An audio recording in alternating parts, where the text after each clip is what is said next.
Ito po. Ha? Natikitan nyo na to eh. Nasaan po? Nandun po sa bahay, iniwanan ko. Papasok lang Natikitan ka na, pero tinuloy mo pa rin. Nagmamadali nga po kasi ako nung kinuha ko yung ticket, papasok na yung anak ko. Eh bawal po. Yung motor, Opo, pero bawal kasi tatlo eh. Tapos lahat kayo walang helmet. Dito lang kami. Hindi porke dyan lang pwedeng walang helmet. Oo nga po. Hindi po ganun. Nasaan po yung ticket mo? Nandun, sir, sa bahay. Nagmamadali nga po kasi kami. Paano ko malalaman na tikitan ka talaga? Yan lang po kami, tapat ng ano eh. Tapat na po kami ng ano, sir. So hahayaan ko kayo na tatlo na walang helmet. Sir, dito lang oh. Maliliit lang yung anak Eh kunan ko kayo ng tricycle. Kasi bawal yung ginagawa nyo. Paparada ko lang dun saglit sa 7-Eleven, sir. Nasaan po yung lisensya mo? Sali. Ayan, hindi Paparada ko dala. lang po dun, sir. Nandito sa ano eh. O sige, parada mo. Sabi mo. Yung araw.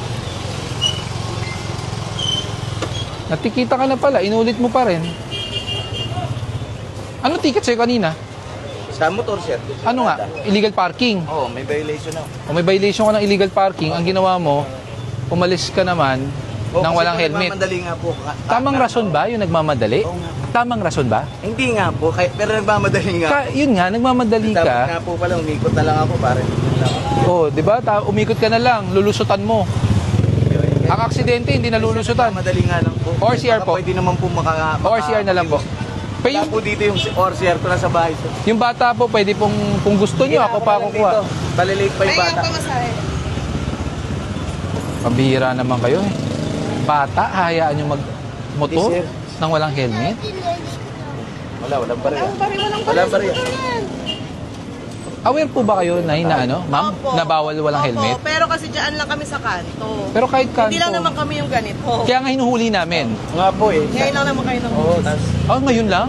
Opo. Ako ngayon lang? Opo, ngayon lang namin kayo nakita. Really? Opo. Hindi po ba kayo updated Hindi po. sa social media? Hindi po. So paano?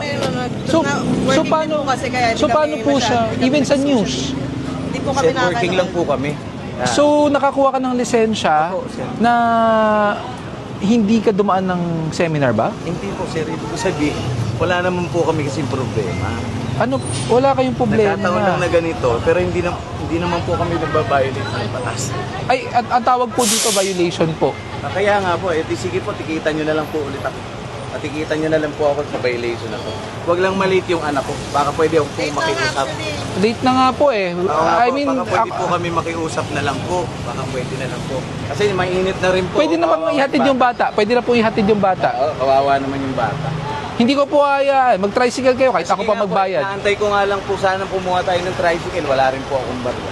Wala kang barya. O kunan yung tricycle, ako rin magbayad. Kakahiyaan naman kay kuya. Abala po parehas natin. Sorry sir. No, hindi talaga. abala yan. Medyo alanganin din kasi yung gising ko. May problema din kami. You're putting the child at Oo risk. nga po, nandun na nga po tayo. Ay, abala din po talaga sa amin. Medyo galing din kami sa problema, pasensya na rin po. May lisensya ka tapos Opo. alam mo bang bawal tatlo sa motor? Alam ko po.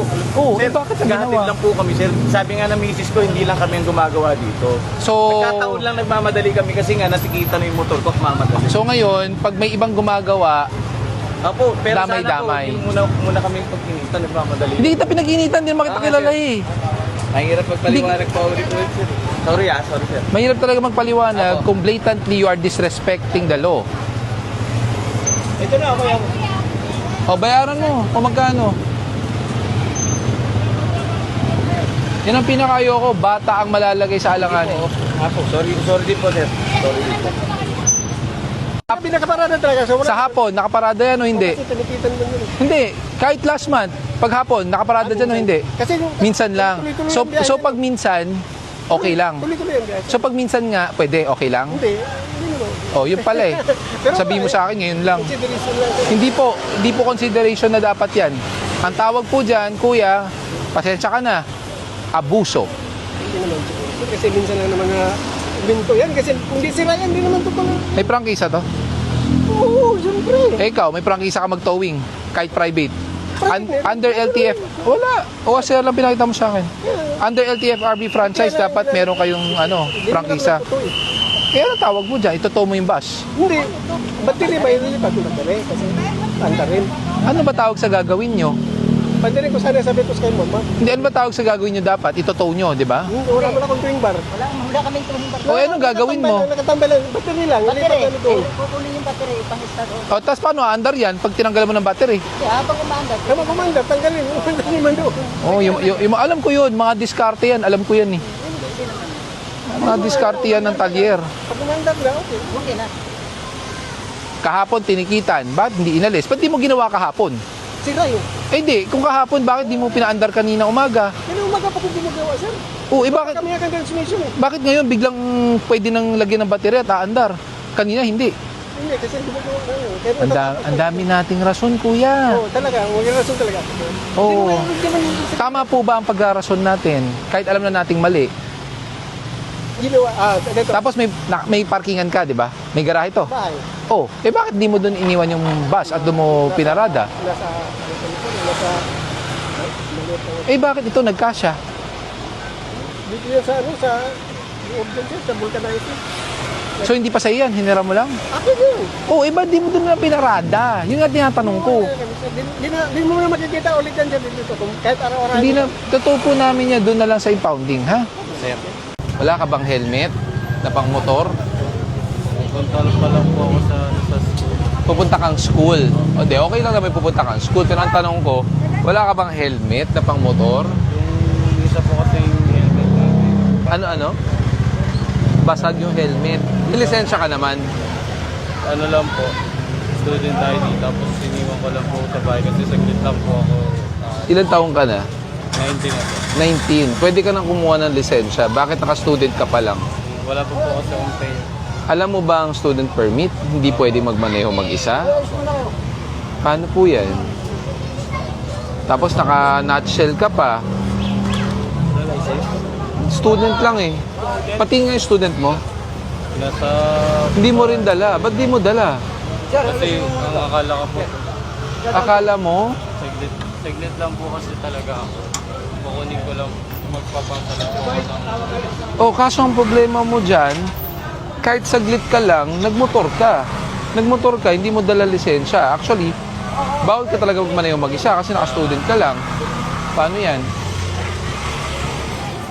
Okay, registered pa. Pero ang problema mo ngayon, wala kang lisensya talaga.